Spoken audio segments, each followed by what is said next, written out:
আসসালামু আলাইকুম রহমতুল্লাহি ওবরকাতুহু। সম্মানিত দর্শক, আমাদের দেশের যে রাজনীতি এটি কোন দিকে যাচ্ছে? রাজনীতি কি এখন বঙ্গভবন থেকে নিয়ন্ত্রিত হচ্ছে, নাকি প্রধান উপদেষ্টা রূপে যিনি আছেন ডক্টর মোহাম্মদ ইউনূস তার দপ্তর থেকে নিয়ন্ত্রিত হচ্ছে? এখন ক্ষমতার যে বলয়গুলো রয়েছে, একসময় মন্ত্রী পাড়া ছিল, রাজনীতির পাড়া ছিল, কূটনীতির পাড়া ছিল, ঠিক আগস্ট মাসের 5 তারিখের পর সব এলোমেলো হয়ে গিয়েছে। আমরা জানতাম যে এই বাংলাদেশে একটা সময় মার্কিন যুক্তরাষ্ট্রের সীমাহীন প্রভাব ছিল। CIA, Pentagon, Pacific command, world bank, IMF, white house, এই নামগুলো শুনলে আমাদের হৃদয়ে কম্পন ধরত। বিশেষ করে পাকিস্তান জমানাতে, যখন পাকিস্তানের উপর মার্কিন যুক্তরাষ্ট্রের যে প্রভাব এটি একেবারে শতভাগ এটা নিশ্চিত হলো, এবং জুলফিকার আলী ভুট্টো থেকে শুরু করে হোসেন শহীদ সরওয়ার্দী, কিংবা ইস্কান্দার মির্জা থেকে শুরু করে আইয়ুব খান, বলতে গেলে সবাই ছিলেন পাকিস্তানে আমেরিকান এজেন্ট। সেই কারণে আমাদের এই দেশে তৎকালীন পূর্ববঙ্গে যারা রাজনীতি করতেন তাদের একটা বিরাট অংশই ছিল তখন আমেরিকানপন্থী। রুশ বিপ্লবের পর, অর্থাৎ 50-এর দশকে, রাশিয়া বা সোভিয়েত ইউনিয়ন তৎকালীন, তারা নিজেরাই তখন এতটা বিপদগ্রস্ত ছিল অর্থনৈতিকভাবে, ফলে পুরো 50-এর দশক তারা আমেরিকার কন্টেম্পোরারি কোনো ক্ষমতা দেখাতে পারেনি। 60-এর দশকে এসে নিকিতা ক্রুশেভ যখন ক্ষমতা এলেন, ঠিক সেই সময়টিতে বিশ্বের যে দাদাগিরি বা মোড়লপনাতে আমেরিকার সঙ্গে পাল্লা দিয়ে সোভিয়েত ইউনিয়নও সেখানে গুরুত্বপূর্ণ ভূমিকা পালন করতে থাকে, এবং সেই কারণে বাংলাদেশেও সোভিয়েতপন্থী একটা গ্রুপ এখানে শক্তিশালী হয়ে পড়ে। এর বাইরে চীনে মাও সেতুংয়ের নেতৃত্বে যে কমিউনিস্ট বিপ্লব হয়েছিল, তারাও প্রথম দিকে খুবই দুর্বল ছিল।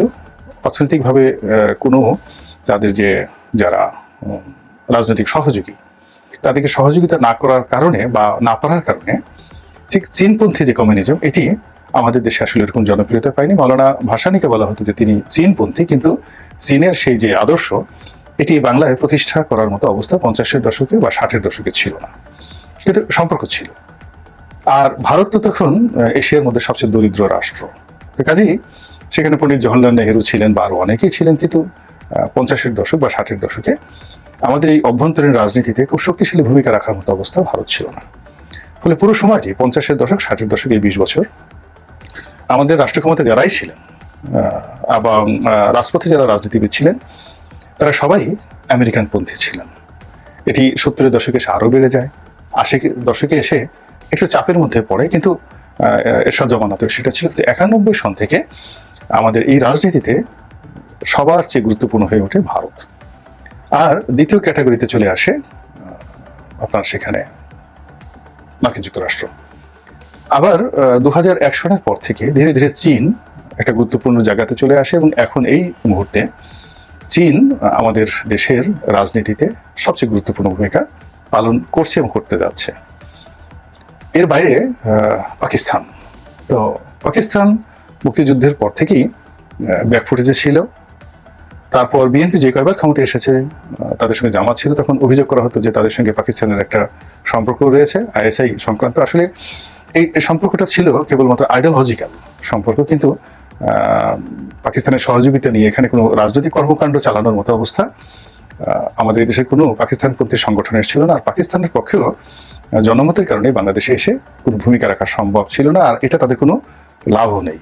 এখানে যা কিছুই করা হোক না কেন, চীনের লাভ হবে 7 সিস্টারে কোনো কিছু হলে, কিন্তু পাকিস্তানের আসলে বাংলাদেশে যদি ভারত অপদস্থ হয়, বাংলাদেশের যদি তাদের অনেকগুলো মানে যে কূটনৈতিক যে স্ট্রং রয়েছে, ঝড় রয়েছে, এই ঝড় তারা এখানে প্রবাহিত করে দেয়, তবুও তাদের কোনো লাভ হবে না, যেহেতু তাদের সঙ্গে আমাদের কোনো সীমান্ত নেই। এই কারণে পাকিস্তানের সাথে আমাদের যে সম্পর্কটি, এটি আদর্শিক সম্পর্ক হতে পারে, চিন্তার সম্পর্ক হতে পারে, কলোনিয়াল যে প্রিভিয়াস কলোনিয়াল যে রিলেশন ছিল, এটার প্রেক্ষাপটে ভারতকে একটা চাপ প্রয়োগ করার ক্ষেত্রে আমাদের সীমানাকে পাকিস্তান ব্যবহার করতে পারে, কিন্তু সরাসরি পাকিস্তান আমাদের দেশে এসে যুদ্ধ করবে, ভারতের সঙ্গে দাঁড়াবে, আবার বাংলাদেশ পাকিস্তান হবে, এটা মানে একেবারে রীতিমতো অসম্ভব একটা বিষয়। যাই হোক, এই কারণে পাকিস্তান নিয়ে প্রচারণা চললেও পাকিস্তানের কোনো প্রতিক্রিয়া ছিল না।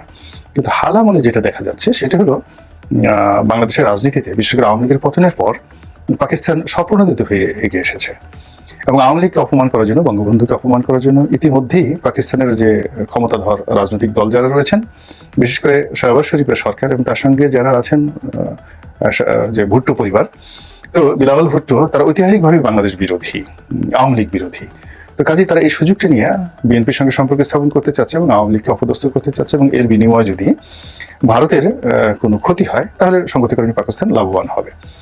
দ্বিতীয়ত, চীন। আমরা জানি যে চীনের সঙ্গে আমাদের বিএনপির একটা নিদারুণ সম্পর্ক ছিল। তো সেই সম্পর্কটি 2009 থেকে টানাপোড়েনের মধ্যে চলছিল। চীন আসলে ব্যবসায়িক কারণে, বাণিজ্যিক কারণে আওয়ামী লীগকে পছন্দ করেছিল। আর আওয়ামী লীগ যেভাবে 2014 সনের পরে কর্তৃত্ব পরায়ণ হয়ে পড়েছিল, গণতন্ত্র থেকে দূরে সরে যাচ্ছিল, চীন মনে করেছিল যে কোনো গণতান্ত্রিক শক্তির চাইতে ফ্যাসিবাদ বা একনায়কতন্ত্র যারা ধারণ করে মনোমস্তিষ্কে, তাদের সঙ্গে রাজনৈতিক সম্পর্ক রাখা তাদের জন্য নিরাপদ, এবং সেই অর্থে তারা প্রাণান্ত চেষ্টা করেছে ভারত থেকে আলাদা করে শেখ হাসিনার যে ফ্যাসিজম এটাকে শক্তিশালী করার জন্য। কিন্তু শেখ হাসিনা এই অঙ্কটা বুঝতে পারেনি, কেননা তার যদি গণতান্ত্রিক চরিত্র থাকতো তাহলে সেক্ষেত্রে ভারতের সঙ্গে তার সম্পর্কটা মধুর হতো, স্থায়ী হতো। কিন্তু সে যে ফ্যাসিজম চালু করেছিল, স্বৈরতান্ত্রিক ব্যবস্থা চালু করেছিল, তার জন্য সবচেয়ে নিরাপদ ছিল চীন। কিন্তু চীনের সেই আহ্বানটি সে বুঝতে পারেনি, সাহস পায়নি, অথবা বোঝার চেষ্টা করেনি, সে ভারতের পিছনেই ছুটেছে। তো যাই হোক, এখন এর ফলে কি হলো, এই যে সরকারের পতন হলো, এই পতনের পর সেই সর্বশক্তি নিয়োগ করে চীন এখন যাকে বলা হয় এটার সাথে আমাদের বিএনপির সঙ্গে সম্পর্ক স্থাপন করার চেষ্টা চালিয়ে যাচ্ছে, এবং ইতিমধ্যে বেশ কতগুলো বৈঠক হয়েছে প্রকাশ্যে, আর পর্দার অন্তরালে অনেকগুলো বৈঠক হয়েছে, এটা সংগতিকরণী অনুমান করা যায়। আর অন্যদিকে এখন যারা তত্ত্বাবধায়ক সরকার চালাচ্ছেন বা অন্তর্বর্তীকালীন সরকার চালাচ্ছেন, এদেরকে মার্কিন ব্যাক্ট বা ইউরোপিয়ান ব্যাক্ট গভর্নমেন্ট বলা হয়, যদিও তাদের ভিশন, মিশন, তাদের কার্যকাল কোনো কিছুই এখন নিশ্চিত নয়। কতদিন আছেন, কতদিন থাকবেন, কি করবেন, এই বিষয়গুলো তারাও জানে না, আমরাও জানি না। তো এরই মধ্যে যেটি হচ্ছে, রাজনৈতিক অবস্থা ক্রমশ জটিল হয়ে যাচ্ছে। আমরা কেউ বুঝতে পারছি না যে নির্বাচন কবে হবে। সরকার সংস্কারের কথা বলছে, কিন্তু এই সংস্কারের ব্যাপারে তাদের কোনো গ্রাউন্ড ওয়ার্ক রয়েছে কিনা। যদি গ্রাউন্ড ওয়ার্ক না থাকে, অভিজ্ঞতা না থাকে, তাহলে এই সংস্কার নিয়ে, যে কোনো বিশেষ সংস্কার নিয়ে তারা যদি বেশি ঘাটাঘাটি করে, বেশি সময় ক্ষেপণ করে, তাহলে তাদের জন্য অশুভ পরিণতি ডেকে নিয়ে আসবে, কোনো সন্দেহ নেই। তো যার জন্য এটি নিয়ে আমাদের যারা সাধারণ জনগণ, আমাদের আসলে অনেকেরই, বেশিরভাগ মানুষেরই চিন্তা যে ক্ষমতায় বিএনপি আসবে বা ক্ষমতা আওয়ামী লীগ আসবে, এটা মুদ্রার এপিট এবং ওপিট কয়েকজনের জন্য। এবং ইতিমধ্যে গত 15 দিনে আপনারা অনেক কিছু দেখেছেন, যে যেখানে বিএনপি ছিল সেখানে আওয়ামী লীগ এসে বসেছে, আবার আওয়ামী লীগ যেখান থেকে চলে গেছে সেখানে বিএনপির লোক বসার চেষ্টা করছে। আর এর মধ্য থেকে জামাতের যারা লোকজন আছে তারাও তাদের কৌশলগত কারণে গুরুত্বপূর্ণ যে জায়গা, সেই জায়গাগুলোতে তারা তাদের প্রভাব বিস্তার করতে চাচ্ছে। তো সেক্ষেত্রে সাধারণ জনগণ তাদের লাভ কি হলো? কেউ বলছেন আমরা খুব নিঃশ্বাস নিচ্ছি, তারপর আমরা স্বাধীনভাবে কথা বলতে পারছি, কিন্তু এটা 15 দিন তো আসলে একটা সময় নয়। 3 মাস যদি এভাবে চলতে থাকে, তাহলে আমার কাছে মনে হচ্ছে যে বেশিরভাগ মানুষ এই অবস্থাতে স্বস্তি পাবে না। এই কারণ হলো, যে যার মতো করে বিদ্রোহ করছে, বিপ্লব করছে, দাবি দাওয়া পেশ করছে, সরকারকে দুর্বল মনে করে সরকারের উপর একের পর এক তারা যাকে বলা হয় দাবিনামার সেই শাহনামা, পারস্য যে সাহিত্য, বিখ্যাত শাহনামা, সেই শাহনামার যে কাহিনীগুলো, সেই কাহিনীগুলো একটার পর একটা ঘটিয়ে যাচ্ছে। সরকার বিপদগ্রস্ত, বিপর্যস্ত, এর সঙ্গে সঙ্গে ব্যবসা বাণিজ্য সব কিছু এলোমেলো হয়ে যাচ্ছে। তো যার ফলে মানুষ ধৈর্য রাখতে পারছে না, সরকারের উপর ধৈর্য রাখতে পারছে না, আওয়ামী লীগের যে কুকর্ম সেগুলো ভুলতে পারছে না, আবার বিএনপির প্রতি যে খুব নির্ভর করবে এই ধরনের কোনো পরিবেশ বা পরিস্থিতি তারা দেখতে পাচ্ছে না।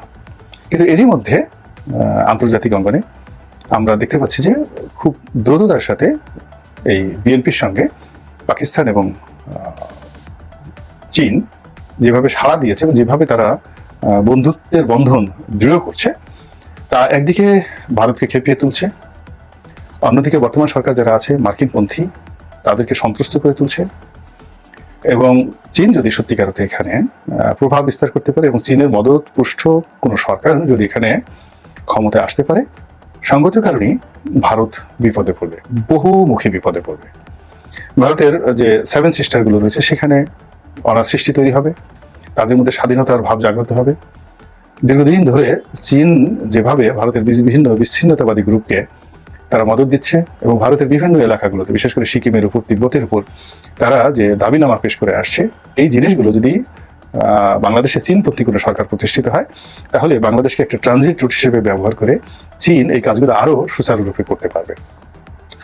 এবং সেক্ষেত্রে চীনের সঙ্গে যদি বিএনপির একটা বাইলেটারাল রিলেশন হয়, এবং এটা এখন ডক্টর ইউনূসের সঙ্গে হতে পারে, মানে যেভাবেই হোক না কেন, চীনের সঙ্গে যদি আমরা আমাদের বন্ধুত্বের বন্ধনটা সুদৃঢ় করি, আমরা হয়তো ভারতীয় আগ্রাসন বন্ধ করতে পারবো, এতে কোনো সন্দেহ নেই। কিন্তু আমাদের যে রাজনীতির যে শ্রেণী চরিত্র, এটি কিন্তু পাল্টে যাবে। কোনো অবস্থাতেই পশ্চিমা রাষ্ট্রের গণতন্ত্র এখানে চীনের নেতৃত্বে সম্ভব নয়। এটা অনেকটা মধ্যপ্রাচ্যের যাকে বলা হয় রাজাবাসা শাসিত রাষ্ট্রের মতো হয়ে যাবে। দ্বিতীয়ত, এখানে চীনের যে বাণিজ্য, সে বাণিজ্য হলো স্বল্পমেয়াদী বাণিজ্য। তারা সাস্টেনেবল লং টার্ম কোনো বাণিজ্যে যায় না। আমি চীনের অনেক জায়গাতে দেখেছি, কিছু কিছু এলাকা চীনের, যেমন যেখানে ফ্রান্সের দখলে ছিল, তো সেখানে এক ধরনের ডেভেলপমেন্ট হয়েছে। জার্মানির দখলে যে এলাকাগুলো ছিল, বিশেষ করে চিনডাও এলাকা, সেখানে দেখেছি, তো জার্মানিরা যখনই কোনো একটা কাজ করে কোথাও, সেখানে তারা 100 বছর 200 বছর তারা মাস্টার প্ল্যান নিয়ে সেই কাজগুলো করে। তো সেই জার্মান জমানাতে চিনডাও এলাকাতে যে সকল রাস্তাঘাট হয়েছে, শহরের মাস্টার প্ল্যান হয়েছে, সেগুলো সব এখনো ওভাবেই আছে। এবং এখন চীনের যে কোনো আধুনিক শহরের চাইতে সেই জার্মান পরিকল্পনা, সুদীর্ঘ মেয়াদে যে পরিকল্পনাগুলো তারা করেছে, সেগুলো এখনো যেভাবে আছে, তাতে চীনের জনগণ মনে করছে যে এখনকার শাসনের চেয়ে জার্মান শাসন ভালো ছিল।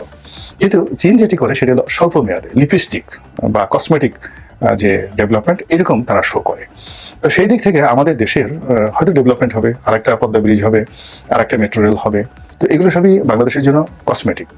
কিন্তু সাস্টেনেবল ডেভেলপমেন্ট বলতে যা বোঝায়, সেটা হলো দেশের হাজার বছরের ঐতিহ্যবাহী যে গণতন্ত্র, সেই গণতন্ত্রের প্রতিষ্ঠা, গণতন্ত্রকে প্রাতিষ্ঠানিক রূপ দেওয়া, তারপর এদেশের রাষ্ট্রীয় প্রতিষ্ঠানগুলোকে ইউরোপের ধাঁচে গণতান্ত্রিক করা, গণমুখী করা, ন্যায় বিচার সুশাসন প্রতিষ্ঠা করা, তারপরে জবাবদিহিতা প্রতিষ্ঠা করা, সংবাদপত্রের স্বাধীনতা, এই জিনিসগুলো হয়তো আগের মতো থাকবে না। তো যারা এই এখন রাজনীতির অন্দরমহল যারা হ্যান্ডেল করছেন, কূটনীতি যারা হ্যান্ডেল করছেন, আর জনগণ যারা আমরা আছি, তারা যখন ভাবছি যে কার সঙ্গে গেলে, কোনটার সঙ্গে গেলে কি হতে পারে, এই বিষয়গুলো যদি আমরা খোলামেলা আলোচনা করি এবং আমরা আমাদের যে ভয়েস এগুলো রেইজ করি যে এটি সঠিক, এটি মন্দ, এদিকে যাওয়া উচিত, এদিকে যাওয়া উচিত না, এটা যদি আমরা না করি, তাহলে আওয়ামী লীগের যে সকল লোক নিজেদেরকে এখন নিরহ ভাবছেন, যারা আওয়ামী লীগের দুঃশাসনের সময় চুপচাপ ছিলেন, সমর্থন দিয়েছেন, তাদের যে দুরবস্থা হবে আগামী দিনে, আমরা যারা এখনকার জামানাতে ঘটমান যে সকল বিষয়বস্তু রয়েছে তার সম্পর্কে যদি বোবা হওয়ার চেষ্টা করি, অন্ধ হওয়ার চেষ্টা করি, তাতে কিন্তু আমাদের প্রলয় থেমে থাকবে না। আল্লাহ আমাদের সবাইকে হেদায়েত দান করুন এবং হেফাজত করুন। আসসালামু আলাইকুম ওয়া রাহমাতুল্লাহি ওয়া বারাকাতুহু।